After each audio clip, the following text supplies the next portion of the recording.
si no hay un castigo, si no me pasa nada, ¿de qué sirve que haya ley también? Entonces las leyes no están pintadas y dicen por ahí las reglas están hechas para romperse, pero si se rompen hay un castigo, ¿no? Entonces hay que saber que siempre hay una consecuencia por cada acción. Yo creo que el arrepentimiento no es el plan B, es siempre desde el concilio de los cielos, esa era la idea. El arrepentimiento es el camino. No es un error de que, pues ni modo, ¿no? Ahora es un parche, ¿no? Es la única manera que nos ayuda a acercarnos a Cristo y estar más cerca de Él. Esto es Ven, síguelo. Un enfoque práctico de las Escrituras con Adrián Diarte, Damara Durán y Eduardo Vadillo. Comenzamos. Ley, pecado y perdón. El pecado es agobiante no solo para uno mismo, sino también cuando un ser querido cae en las garras de Satanás. No obstante, como enseñó Alma a su hijo, el gran plan de redención brilla con todo su esplendor cuando brinda al pecador la oportunidad de redimirse y volver a estar limpio. La expiación de Cristo permite que tanto la justicia como la misericordia queden satisfechas, otorgando así la paz en este mundo y en la vida venidera. Así es, pues bienvenidos, episodio 32, Alma 3942. Y fíjate que encontré algo muy especial, Damara. Siempre que leemos, pues hay ahí versículos interesantes, pero me gustó mucho la estructura de estos capítulos porque precisamente vamos a aprender cómo podemos obtener paz a pesar de que las cosas tal vez no vayan tan bien, ¿no? Claro que es algo que va a suceder durante toda nuestra vida, ¿no? Siempre va a haber caídas de nuestra parte, porque es parte de nuestro progreso, pero siempre hay una salida. Y también, como dices tú, en este caso de algún ser querido. A veces no eres tú, pero a veces hay un ser querido, que es lo que estábamos viendo con Alma cuando él enseñaba a sus hijos, ¿no? Cada hijo le enseña diferentes cosas. Hablábamos ahorita, de hecho, antes de empezar, cada hijo es diferente. Y en el caso de Coriantón, Alma empieza con todo, ¿no? En este capítulo. Y el tema es, ¿puedo evitar el pecado sexual? Y entonces aquí, me gusta, fíjate, cuando Alma le enseña a su hijo, me gusta que le da como una guía de qué es lo que lo llevó a ese punto. Vamos a leer en el versículo 39. ¿Te parece si leemos un versículo cada quien? Claro que Puedes sí. empezar con el 2. Claro, dice el 2. Porque tú no hiciste tanta cosa como mis... lo voy a repetir. Okay. Dice, porque tú no hiciste tanta caso de mis palabras entre el pueblo de los oramitas, como lo hizo tu hermano. Y esto es lo que tengo en contra de ti. Tú seguiste jactándote de tu fuerza y tu sabiduría. Entonces, ¿ahí qué sería la caída? ¿O qué fue donde le falló? Creo ahí que el primer punto es que no obedeció lo que su papá le estaba pidiendo, ¿no? Y a lo mejor creo que es normal porque a veces todos llegamos a desobedecer al Padre, sobre todo a Dios, ¿no? Pero hubo algo más fuerte que para mí, a mi parecer, ¿no? Se jactó de su fuerza y su sabiduría, que es tener orgullo, ¿no? Tener orgullo. Entonces yo creo que mi marido me lo dice muy seguido, el orgullo es el mal de todos, el que hace que comience con todo, es la raíz de todos los males, así es. Y fíjate, yo creo que ahí, yo me imagino, ¿no? Pero muchas veces hay cosas que sentimos que están dominadas de nuestra parte. Con eso yo no voy a batallar. Claro. Y resulta que pues por ahí también llega el enemigo, ¿no? Nos confiamos, ¿no? Y dice, y esto no es todo, hijo mío, tú hiciste lo que para mí fue penoso porque abandonaste el ministerio, dice, y te fuiste a la tierra de Sirón, en las fronteras de los lamanitas, tras la ramera Isabel. Entonces aquí en este caso, él abandona lo que tenía encomendado. O sea, ¿qué puede ser aquí? Tal vez que abandona el llamamiento, por así decirlo, tal vez. Él abandona las cosas que le habían sido encargadas. Sus creencias a lo mejor. Puede porque como hijos a lo mejor que nacimos dentro del evangelio, pues sabemos qué es lo que está bien y qué está mal. Pero llega a lo mejor un momento de rebeldía y dejamos de creer en lo que sabemos que es cierto, en lo que hemos tenido testimonio, por simplemente rebeldía o por jactarnos de nuestra propia fuerza y sabiduría, ¿no? Y el 4, por favor. Ajá. Sí, ella se conquistó el corazón de muchos, pero no era excusa para ti, hijo mío. Tú debiste haber atendido al ministerio que se te confió. Ay, ay, ay. Y ahí se me figuró, fíjate, por ejemplo, cuando uno se justifica, ¿no? Es que no hice esto porque pasó esto. O a veces, pues es que yo soy así, o tal persona me hizo enojar. O sea, empezamos a buscar excusas. A lo mejor él dijo, pues es que era bien popular ella, ¿no? O estaba muy bonita. Estaba muy guapa, o lo que tú quieras decir, ¿no? Pero creo que podríamos resumir todo esto, Damara, en que el orgullo es el que hace que bajemos la guardia. El orgullo puede hacer que las cosas que nosotros tenemos bien claras de dónde no vamos a traspasar, empezamos a aflojar un poquito, y ahí es donde rápidamente se puede meter Satanás y nos lanza un dardo venenoso, ¿no? Ahora, en este caso está hablando sobre una mujer, ¿no? Que se conquistó el corazón de muchos. Pero ¿qué cosas en nuestro mundo conquistan nuestro corazón? Yo creo que a lo mejor el afán por tener un estatus más, creo que no está nada mal, ¿no? Buscar mejoría o progresar en la tierra, pero de la mejor manera, ¿no? Porque a lo mejor se conquista el corazón de nosotros sin voltear a ver lo que es más importante, a lo mejor la familia.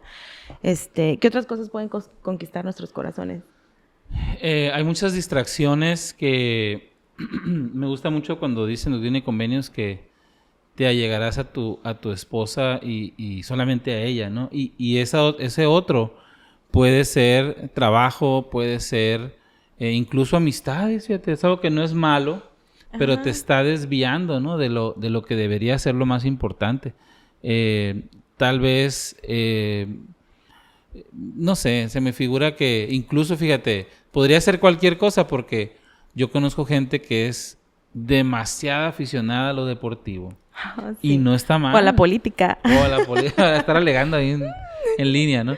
Entonces, cualquier cosa que te distraiga es algo que se lleva tu corazón, ¿no? Por así decirlo. Así es. Muy bien. Ahora, aquí Alma me gusta porque él es bien directo. No se anda por las ramas, ¿no? O sea, Alma le dice claramente a su hijo que es la gravedad del pecado sexual, ¿no? Y yo creo que eso es algo que es muy importante como padres o incluso como líderes, ser muy claro. No quiere decir que seas áspero, ni que vas a ser tampoco cruel o algo así, pero sí tenemos que marcar muy en claro qué es. Vamos a leer ahorita, por ejemplo, el versículo 5, si nos puedes ayudar, para ver qué tan grave es lo que estaba haciendo Coriantón, ¿no? Ok, dice, ¿no sabes tú, hijo mío, que esas cosas son abominación a los ojos del Señor? Sí, más abominación que todos los pecados, salvo el derramar sangre inocente o el negar al Espíritu Santo. O sea, es realmente grave, ¿no? Híjole. Está en el top 3 ahí, ¿no? En un ranking. Estaba pensando en lo que decías hace un momento. A veces cuando vemos a nuestros hijos hacer algo que no está muy bien, hasta vemos cómo evadir el regaño, ¿no? Pero es necesario que podamos hablar con nuestros hijos. A lo mejor no ser, pensé yo en la palabra sanguinarios, o sea, no ser tan malos con ellos, simplemente hacerles saber que han hecho algo malo y que les estamos hablando para su beneficio. Me gustaría compartir la escritura que se encuentra en 39:7. ¿Está bien? Adelante. Dice, y ahora bien, hijo mío, quisiera Dios que no hubiese sido culpable de este gran delito, o sea, del pecado sexual en este caso, ¿no? No persistiría en hablar de tus delitos para atormentar tu alma, si no fuese para tu bien. Entonces, a veces es necesario hablar con nuestros hijos y decirles, a lo mejor duro y a la cabeza, lo que están haciendo mal, sin rodeos, porque a lo mejor estamos en rodeos y nuestros hijos no nos entienden claramente, ¿no? Y a lo mejor ellos se sienten agobiados, pero es necesario sentir eso para que ellos sepan que algo estuvo mal y poder cambiar eso. Y nosotros como papás entender que lo estamos haciendo por su bien. no ser sanguinarios, pero sí hablar con ellos claramente y poder expresarles lo que está mal y cómo mejorar, porque a lo mejor nos quedamos simplemente en el regaño y el pobre chamaco se queda así y es cuando vienen la angustia, pero hay una salida. Entonces, como papás, enseñarles también esa salida que tenemos, que siempre va a ser Jesucristo, ¿no? De hecho, fíjate, eso es exactamente lo que hace Alma y es un modelo para todos los papás, ¿no?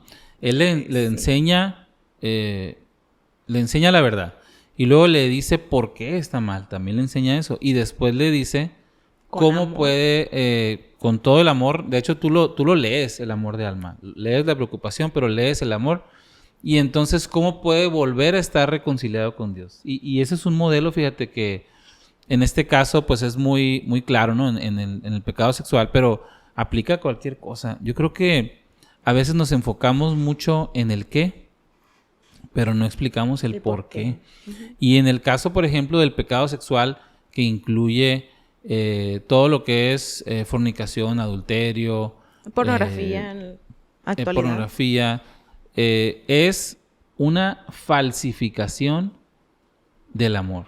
Uh-huh.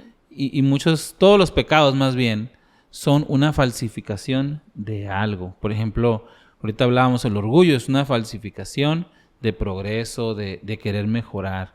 La mentira es una falsificación de la verdad. O sea, todo es una falsificación.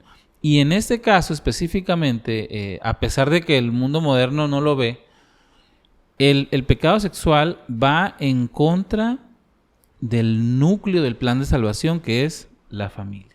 Uh-huh. Y esa es la cosa que nos está pegando mucho a nivel sociedad, porque tienes familias más débiles, tienes más problemas, tienes menos personas que están siguiendo el ejemplo de Cristo. Entonces, se ve tan... Yo creo que con esta exposición que tenemos hoy en día, lo vemos ya hasta a veces tan común. Así. Pero realmente es clave, ¿no? A la hora de poder ser discípulos de Jesucristo. Uh-huh. Y fíjate que... sí. A veces no vemos la gravedad de esto, ¿no? Creemos que... Bueno, en el mundo se ve así, ¿no?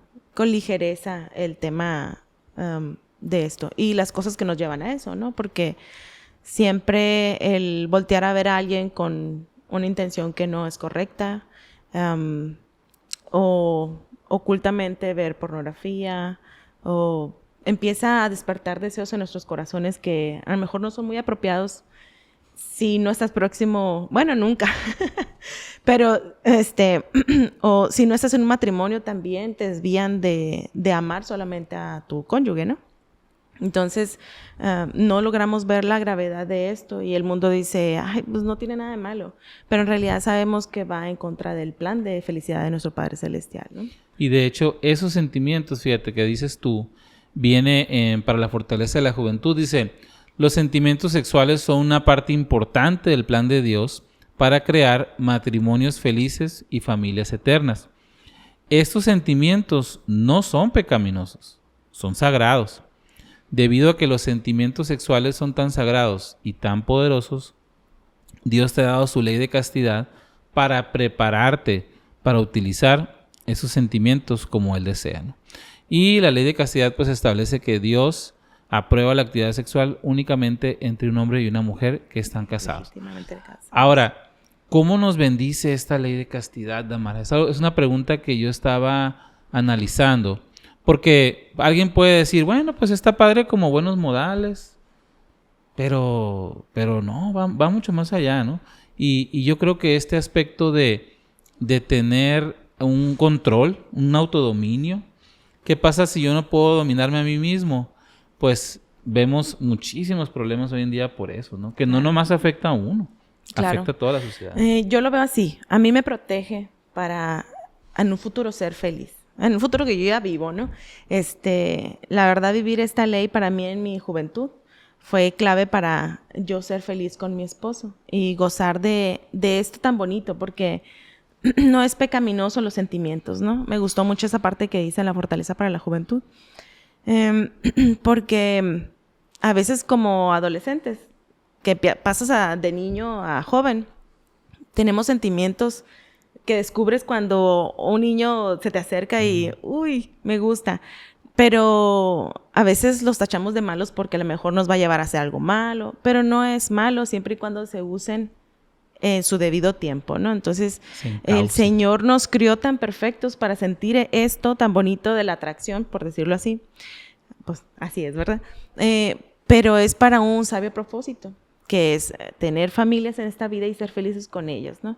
También tener tranquilidad mental. No sé,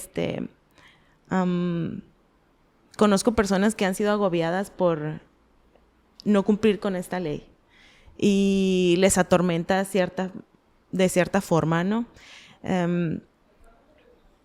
Tienen conflictos con ellos mismos y desean salir de eso. Entonces, el Señor es la clave. Para mí siempre va a ser la clave, ¿no? Y el perdón que viene por Él. Exactamente. Okay, entonces, como veíamos, el hijo de Alma, Coriantón, Ajá. tenía otras dudas también. No solamente lo estaban regañando, sino que el Señor deseaba que él supiera ciertas cosas y su papá Alma le estaba enseñando sobre esto. Vamos a leer un poquito en los capítulos 40, del 11 en adelante, y vamos viendo qué es lo que él quería saber, ¿no? Porque yo tengo la teoría, ¿no? Y yo creo que es exactamente lo que relata el Libro de Mormón.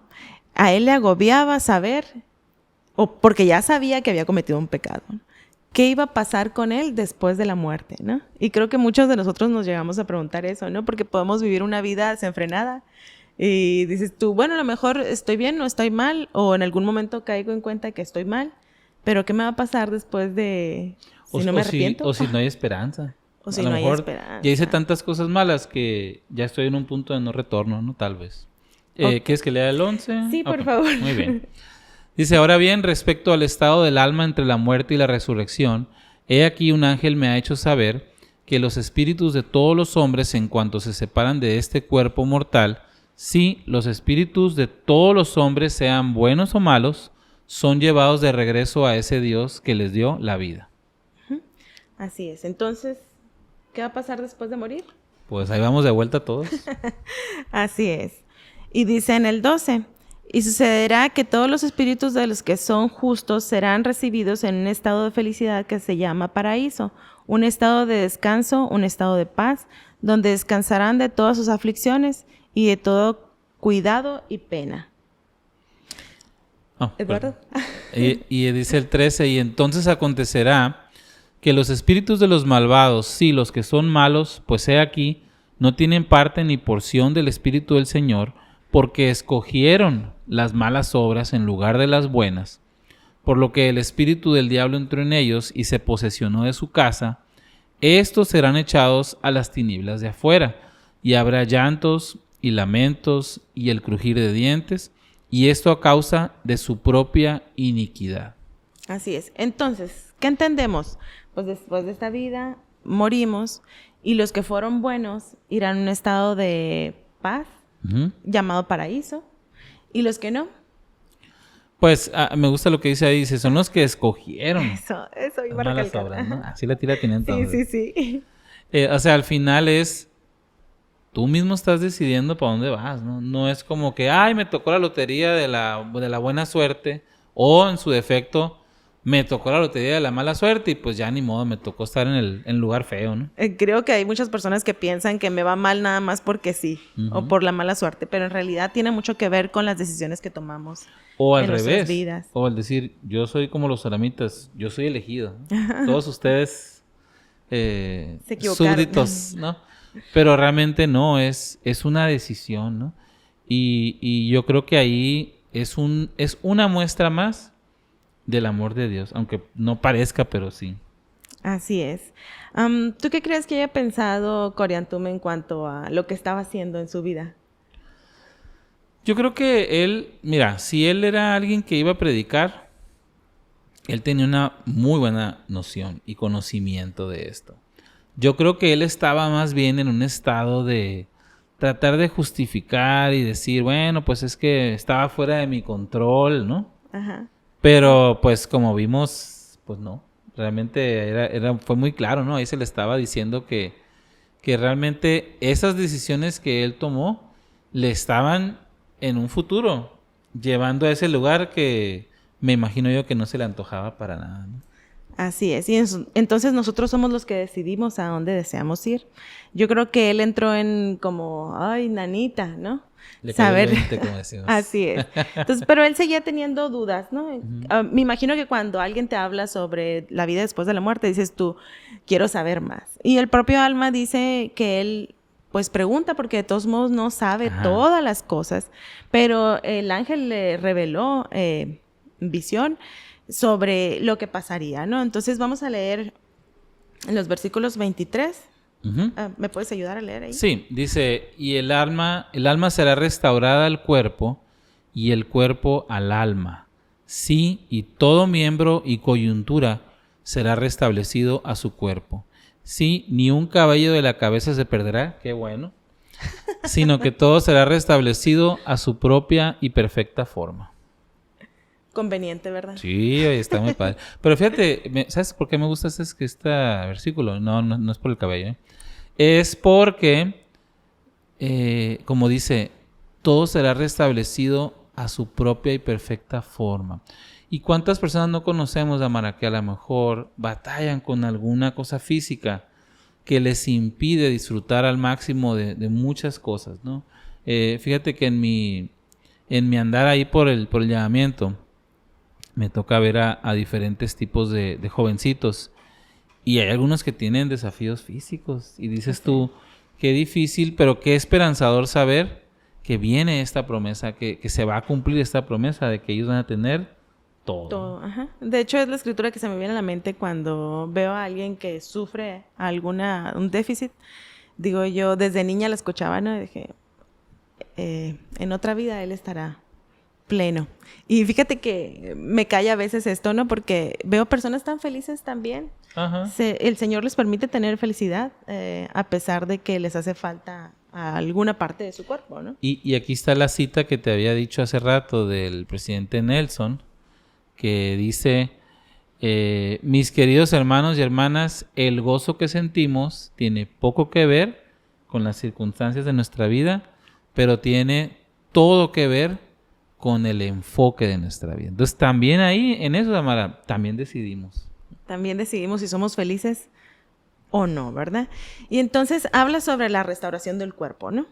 Entonces, pero ¿qué pasa con nuestras decisiones, nuestra forma de ser? También son restituidas. Vamos a leer entonces el 41:3 y dice, y es indispensable en la justicia de Dios que los hombres sean juzgados según sus obras, y si sus hechos fueron buenos en esta vida y buenos los deseos de sus corazones, que también sean ellos restituidos a lo que es bueno en el postrer día. Entonces, bueno, creo que más adelante lo vamos a ver, pero él tenía duda también si nuestros pecados van a ser restituidos, ¿no? Así como cada parte de nuestro cuerpo. Entonces, es justo que nuestras decisiones que tomamos aquí en esta vida y nuestros deseos, nuestros corazones, también pasen para ser juzgados en algún momento, ¿no? Así es. Y por último, una escritura que conocemos mucho dice, no vayas a suponer, porque se ha hablado concerniente a la restauración, que serás restaurado del pecado a la felicidad. He aquí te digo que la maldad nunca fue felicidad. Así es. Es una escritura, me encanta mucho esa escritura porque me recuerda a mi mami. Ella siempre decía, la maldad nunca fue felicidad. Esta porción de esa escritura. Y es verdad. Siempre que pensamos hacer algo que no es muy correcto, eso jamás nos va a traer felicidad, ¿no? A lo mejor trae un como goce un placer, momentario, claro, placer, sí. ¿no? Como que, tómala, me vengué, ¿no? Pero eso nunca va a llevar a la felicidad, ¿no? De hecho, en fíjate, momento, esto ¿no? que dices tú lo menciona el Elder Uchtdorf en su discurso cuando habla del hijo pródigo. Y lo cuenta muy padre porque lo hace como más moderno y dice, pero llega un momento en el que se acaba la fiesta. Sí. Y hay que pagar los platos, ¿no? Entonces, es igual, pues puedes tener un triunfo temporal, pero no es algo prolongado, ¿no? Okay. ¿Y de qué manera nos brinda esperanza estos versículos? Fíjate que me gusta mucho, sobre todo el que estaba ahorita, cuando habla de los buenos deseos. Estaba yo leyendo de un pastor que se hizo muy polémico porque él escribió acerca de que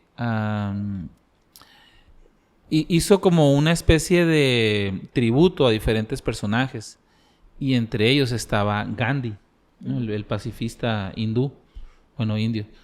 Y entonces dice que él se sacó mucho de onda porque como que hizo una tipo exposición, una cosa así, ¿no? Y entonces dice, cuando vio el nombre de Gandhi, vio que alguien puso un post-it. Y en el post-it decía, ni se molesten, dijo, él no será salvo, dice, por el hecho de que no es cristiano. Okay. Y entonces dice él, a ver, espérame, dice, ¿no? O sea, realmente no funciona así el evangelio, porque imagínate que solamente pudiera ser salvo ese minúsculo grupo que realmente conoció a Cristo, que conoció el evangelio completo, que tuvo la oportunidad de elegir. O sea, ¿cuántos serían realmente salvos, no? Entonces, este versículo 3 yo creo que debe ser muy esperanzador para todos nosotros que a lo mejor tenemos, ya sea una pareja, un familiar o yo mismo, que a lo mejor no anda tan bien, ¿no? Pero, o que no ha aceptado el evangelio. Dice ahí, los deseos de sus corazones. Eso toma el Señor muy en cuenta. Hay veces que a lo mejor tú naces en un ambiente donde nunca vas a escuchar. Uh-huh. Entonces imagínate qué tristeza que tú no tienes acceso a la salvación por culpa de alguien más, ¿no? Entonces, al final, es muy fácil ver lo de afuera. Es muy fácil. Si yo voy en tu barrio, Damara, tú sabes si voy. Tú sabes si voy al templo. Tú sabes si voy a las actividades. Tú estás viendo, pues. Pero los deseos de mi corazón, tú no los conoces. Exacto. Entonces, por eso, al final, el único juez es nuestro Padre Celestial. Así es. Me hace pensar en la obra del templo. Uh-huh. Tantas personas que son buenas y tienen deseos de corazón buenos, pero no logran escuchar la palabra o tener un bautismo, ¿no? Cómo el Señor también da esperanza hasta en eso y nos permite a nosotros ayudar también en la obra. Muchas cosas que platicar, muchas experiencias que contar. Estás escuchando Ven, Síguelo, un enfoque práctico de las Escrituras. El albedrío moral permite que tú elijas lo que desees, pero no puedes controlar las consecuencias de esas decisiones. A diferencia de las creaciones falsas del hombre, nuestro Padre Celestial determina las consecuencias de tus decisiones. La obediencia proporcionará felicidad, pero no la violación a sus mandamientos. En verdad, la declaración de Alma, profeta inspirado y padre compasivo, se ve confirmada en sus vidas. La maldad nunca fue felicidad. Si alguna vez te sientes tentado a experimentar con los ofrecimientos seductores de Lucifer, primero analiza con calma las consecuencias inevitables de esas elecciones y tu vida no será destruida. Tú no puedes, sin sufrir trágicos resultados, probar esas cosas que Dios ha prohibido, por cuanto son destructivas para la felicidad y corrosivas de la guía espiritual. Regresamos a Ven, Síguelo, un enfoque práctico de las Escrituras. Y bueno, pasamos al último bloque de este episodio y es: la expiación de Jesucristo hace que la redención sea posible. Y me gusta aquí que Coriantón, y yo creo que es comprensible porque él está en el banquillo de los acusados, ¿no? Sí. Él empieza a preguntarse tal vez si Dios verdaderamente es justo, ¿no? Y entonces a Alma le enseña un principio que es fundamental para poder entender el plan de salvación, y es acerca de la justicia y la misericordia. Vamos a leer entonces el versículo 1 del capítulo 42, por favor. Uh-huh. Dice: y ahora bien, hijo mío, percibo que hay algo más que inquieta tu mente, algo que no puede que no puedes comprender, y es concerniente a la justicia de Dios en el castigo del pecador, porque tratas de suponer que es una injusticia que el pecado sea consignado a un estado de miseria. Y aquí viene una pregunta muy interesante. Entonces, a ver, Damara, ¿es Dios injusto por castigar a los hijos? Como dice Coriantón, no debería ser todo amor y paz, ¿no? ¿No es lo que haría esto un padre amoroso? Y creo que es algo que nos agobia mucho a todos, ¿no? Que dicen, si Dios es puro amor. Sí, pero es necesario que nosotros tengamos un castigo, por decirlo así, por nuestros malos hechos. Si no, no podríamos entender o progresar en esta tierra. Entonces, creo que el Señor es justo, pero también da misericordia, ¿no? Así es. Y fíjate que para entender, no sé si te has fijado que muchas veces para poder entender un principio grande necesitas aprender el básico. Cuando tú vas a la sesión del templo, empiezas de lo más básico, ¿no? Desde el mero principio. Aarón le enseñó la creación al rey de las lamanitas. Entonces aquí Alma empieza a hablar acerca de Adán y Eva. Y él explica que cuando ellos fueron separados de la presencia del Señor, temporal y espiritualmente, cuando ellos participan del fruto, ellos llegan a ser, dice el versículo 7, personas libres de seguir su propia voluntad. Y dice el número 9, por tanto, como el alma nunca podía morir, y ya que la caída había traído una muerte espiritual como temporal, se hizo menester que la humanidad fuera rescatada de esta muerte espiritual. Y entonces se habían vuelto carnales, sensuales y diabólicos por naturaleza. Y entonces este estado se volvió un estado preparatorio. Entonces, ¿cuáles son estas consecuencias si seguimos en un estado caído, Damara? Si seguimos separados temporal y espiritualmente del Señor. Si seguimos siendo un hombre natural. ¿Cuáles son las consecuencias en nuestra vida? Pues vamos a tener retos constantes, ¿no? Porque vamos a ser débiles. Decía ahí, sensuales, carnales, diabólicos. Entonces, vamos a tener pruebas constantemente. Y seguramente caigamos en algunas de ellas. Entonces, cuando hay una ley, pues que no se obedece, entonces es cuando caemos en pecado, ¿no? Exactamente. Y también empezamos a tener menos libertades. Qué curioso, ¿no? Porque entre más eres presa de tus sentimientos, deseos, menos libertades tiene. Y el mundo te lo vende al revés. Ahora, aquí, por ejemplo, estando entonces nosotros separados temporal y espiritualmente, tenemos un problema muy grande porque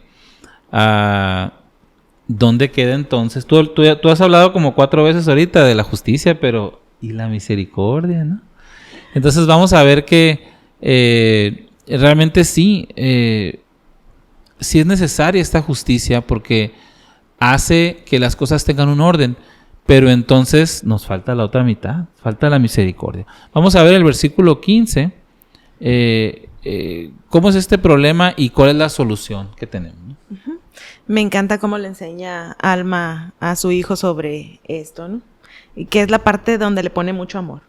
Leo el 15 entonces, dice, ahora bien, no se podría realizar el plan de misericordia salvo que se efectuase una expiación. Por tanto, Dios mismo expió los pecados del mundo para realizar el plan de la misericordia, para apaciguar las demandas de la justicia, para que Dios sea un Dios perfecto, justo y misericordioso también. Entonces, se necesitaba apaciguar las demandas de la justicia, pero a la vez tenía que haber misericordia, porque pues pobrecitos de nosotros, ¿no? Entonces la solución aquí es Cristo, ¿no? Y creo yo que, no sé si te has fijado, Amara, pero sobre todo en los últimos años ha habido un cambio en el enfoque que tenemos en cuanto al papel de Cristo en la iglesia. Siempre obviamente ha sido la iglesia de Jesucristo de los santos de los últimos días. El nombre mismo lo dice, cada oración, cada ordenanza, todos los misioneros traen el nombre de Jesucristo aquí. Pero lo vemos ahora sobre todo con el presidente Nelson, el cambio de incluso dejar a un lado el apodo mormones y enfocarnos más en lo que realmente siempre hemos sido, que es cristianos, ¿no? Bueno, sí, la iglesia de Jesucristo y ser cristianos. Entonces, me gustaría, fíjate, que contarte una experiencia que leí acerca de este concepto de la misericordia, porque yo creo que Alma estaba hablando un poquito más de la justicia, ¿no? Como diciendo, tienes que hacer esto, pero Coriantón, pero y los que no le hicimos bien, ¿qué onda, no? Con nosotros. Pero fíjate que estaba escuchando a un presidente de misión y dice que cuando terminaba un misionero o una generación de misioneros, iban al templo como un premio, ¿no? Y entonces, al finalizar la sesión, el presidente y su esposa estaban para darle la bienvenida en el salón celestial. Y entonces, cuando pasaban, les daban un abrazo y les decían, pues, palabras de aliento, y les decían, le amamos, ¿no? O le amo, le decían. Dice, era más fácil decirle a unos que a otros. Y uno de esos dice que iba cruzando, dice el hermano, era un misionero que gran parte de mis canas que agarré como presidente fue por su culpa. Wow. O sea, siempre se metía en problemas, siempre decía que iba a cambiar y hacía un esfuerzo y luego otra vez volvía. Muchas veces consideré mandarlo a casa, pero yo veía algo en él, dice, yo me veía a mí en él y yo sabía que él podía si tan solo se esforzara, ¿no? Entonces al final lo logra. Entonces dice, cuando este jovencito cruza y el presidente lo abraza y le dice, le amo, Elder, le dice, ¿no? Y entonces el joven le dijo, gracias por siempre utilizar la misericordia conmigo. Y entonces dice el hermano que dijo, yo creo que eso es justamente lo que yo le voy a decir al Salvador cuando lo vea. Gracias por la misericordia, ¿no? Entonces creo yo que es un buen ejercicio de cómo debe ser nuestra actitud y por qué siempre estamos recordando a Cristo, sobre todo en ese aspecto, ¿no? Claro. Y bueno, Sí. Y vamos a ver ahora este concepto de la ley, el castigo, el arrepentimiento, que van como de la mano. Vamos a leer el versículo 16 y 17 de Amara, por favor. Claro que sí, dice, mas el arrepentimiento no podría llegar a los hombres a menos que se fijase un castigo, igualmente eterno como la vida del alma, opuesto al plan de felicidad, tan eterno también como la vida del alma. Entonces necesitamos un castigo, ¿no? Dice, ¿y cómo podría el hombre arrepentirse a menos que pecara? ¿Cómo podría pecar si no hubiese ley? ¿Y cómo podría haber una ley sin que hubiese un castigo? Entonces, ahí me queda claro que tiene que haber una ley que nos rija, ¿no? No mentir. Y entonces, si miento, debe haber un castigo. Si no, ¿cómo me va a llevar al arrepentimiento? Si no hay un castigo, si no me pasa nada, ¿de qué sirve que haya ley también? Entonces, las leyes no están pintadas. Y dicen por ahí, las reglas están hechas para romperse, pero si se rompen hay un castigo, ¿no? Entonces hay que saber que siempre hay una consecuencia por cada acción.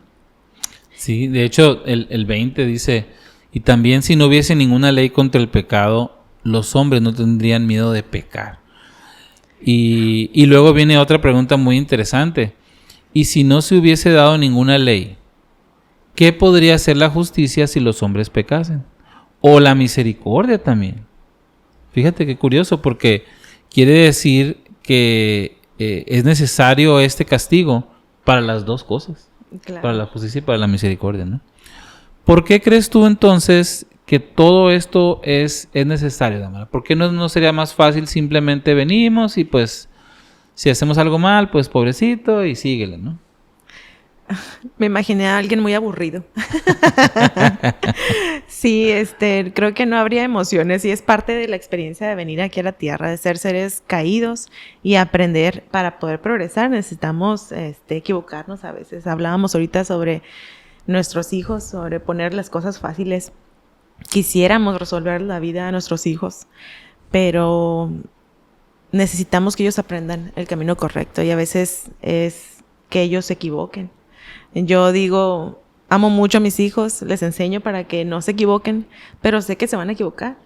Y quisiera que sus errores no fueran tan graves, pero ellos van a decidir. Yo no voy a poder controlar que ellos decidan. Les voy a tratar de enseñar y amar y enseñar que hicieron mal, pero hasta ahí va a llegar mi poder, ¿no? De mamá.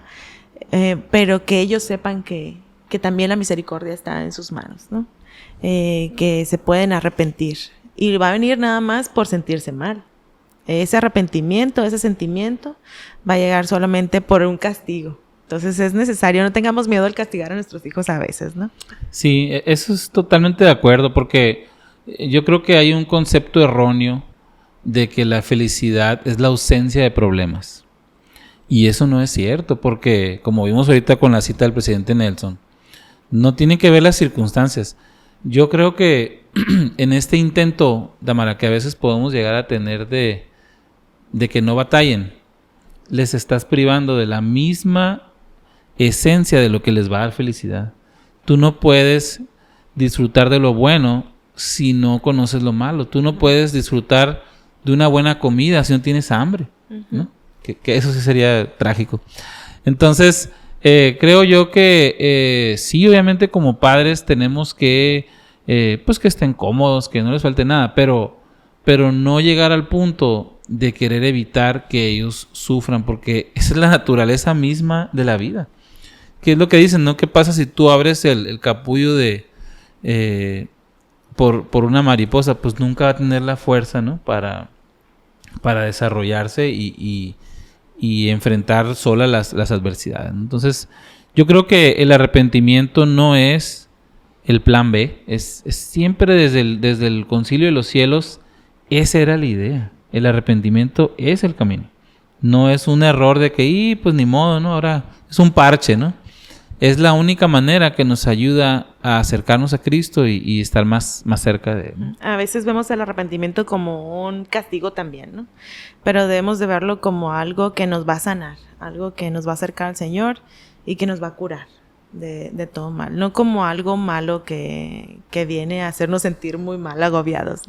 Eso nos va a liberar también. De hecho, exactamente eso dice Alma en el versículo 29. Dice, y ahora bien, hijo mío, quisiera que no dejaras que te perturbaran más estas cosas y solo deja que te preocupen tus pecados con esa zozobra que te conducirá al arrepentimiento. Es decir, no es para atormentarte, ¿no? Sino es para que cambies, ¿no? Uh-huh. Y después el 30 como un consejo final, Damara, a ver qué. Oh, hijo mío, quisiese que no negaras más la justicia de Dios. No trates de excusarte en lo más mínimo a causa de tus pecados, negando la justicia de Dios. Deja más bien que la justicia de Dios y su misericordia y su longanimidad dominen por completo tu corazón y permite que esto te humille hasta el polvo.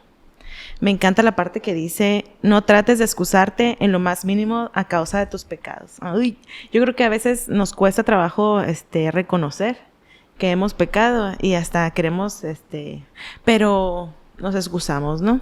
Y tratamos de ocultarlo, pero necesitamos reconocer ante el Señor las cosas que hemos hecho mal. Y Él hará lo que yo le digo, su magia, ¿no? Nos ayudará a humillarnos y reconocer y cambiar, o tener el deseo de cambiar aquello que hemos hecho mal, ¿no? Y qué curioso, porque esto es exactamente lo opuesto con lo que empezamos este episodio. Cuando hablaba él de que que no seas orgulloso. Ajá. Aquí le dice, ¿no? Que domine por completo tu corazón y que eso te humille. No trates de excusarte, que es lo que él hizo al inicio con Antón. Entonces, como un pequeño resumen y un buen consejo final de Alma en cuanto a qué debemos de hacer, qué debemos de evitar para poder aplicar la misericordia y la justicia de Dios en nuestras vidas. Claro. Sí, algo que me llevo yo de esta lección es que podemos enseñar a nuestros hijos con mucho amor, pero enseñarles qué es lo incorrecto, ¿no? Y que también todo tiene solución, que no nos agobiemos demasiado pensando en lo que hicimos, sino que corrijamos, nos ocupemos más bien de hacer lo necesario para salir de esa cautividad que nos tiene el pecado, ¿no? Y redimirnos, porque eso es lo que nos va a dar paz. Y alguna vez llegar a la presencia de nuestro Padre Celestial por nuestros buenos hechos y deseos de nuestros corazones. Exactamente. Pues muchas gracias a todos por acompañarnos en este episodio número 32. Como dijera Adrián, si llegaste hasta aquí, pues deja, no sé, un monito corriendo, ¿no? De que hay que apurarnos a arrepentirnos, hay que proceder al arrepentimiento. Y te invitamos a que puedas compartir esto con alguien más para que puedas inspirarle, recordándoles que esto no es un sustituto de la clase en sí, sino es ideas e inspiración, experiencias que te puedan fortalecer en tu estudio semanal. Así que, gracias. Esto fue Ven, Síguelo, un enfoque práctico de las Escrituras con Eduardo Vadillo, Damara Durán y Adrián Diarte. Hasta la próxima.